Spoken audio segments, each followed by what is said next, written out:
Le peloton est groupé, le peloton est groupé et surtout le peloton survolé par la patrouille de France.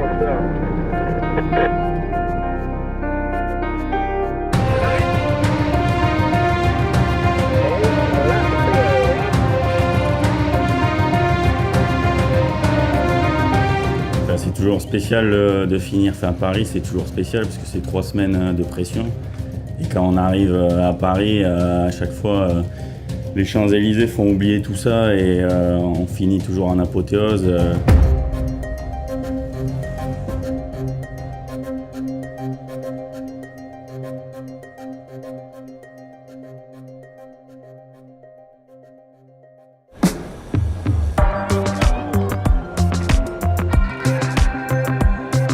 C'est bien, enfin le tour c'est toujours tous les jours on voit des villes différentes, on voyage beaucoup.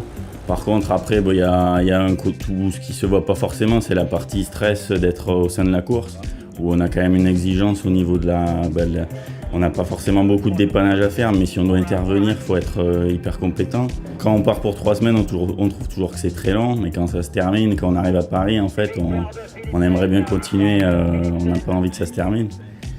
Et cette année c'est spécial vu qu'on continue avec le tour féminin.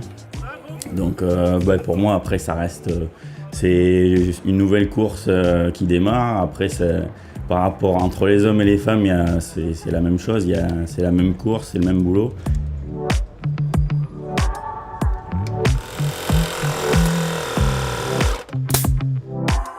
Pour nous c'est toujours le même boulot, c'est-à-dire qu'après on va voir les équipes, on regarde le matériel qu'elles ont.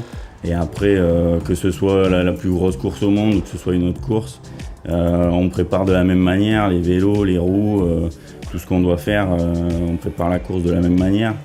Donc après, que ce soit pareil, là, les hommes ou les femmes, c'est le même matériel qui est utilisé. C'est juste aller voir la différence entre les groupes, entre le matériel de certaines équipes. Mais après, pour nous, le job est le même, qu'on change une roue à Pogacar, à Vingegaard ou à Van Vleuten, le travail doit se faire de la même manière.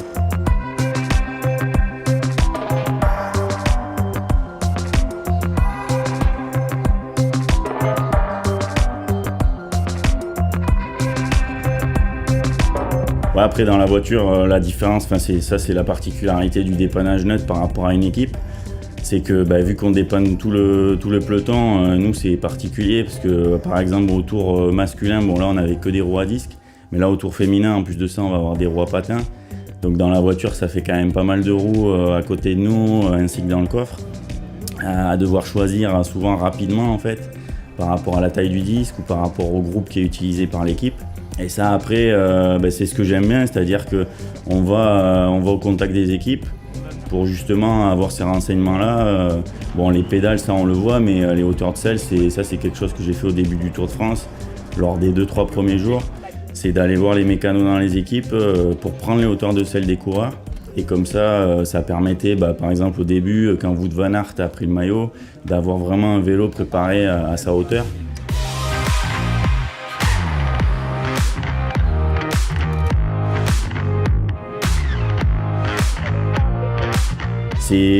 Au final, c'est plus facile, c'est plus agréable. On a un avantage, je trouve, par rapport aux équipes, c'est qu'on peut quand même plus profiter de la course. Il y a moins de travail comparé à une équipe. Et en même temps, on vit la course et souvent mieux parce qu'on est très bien placé au moment décisif pendant la course.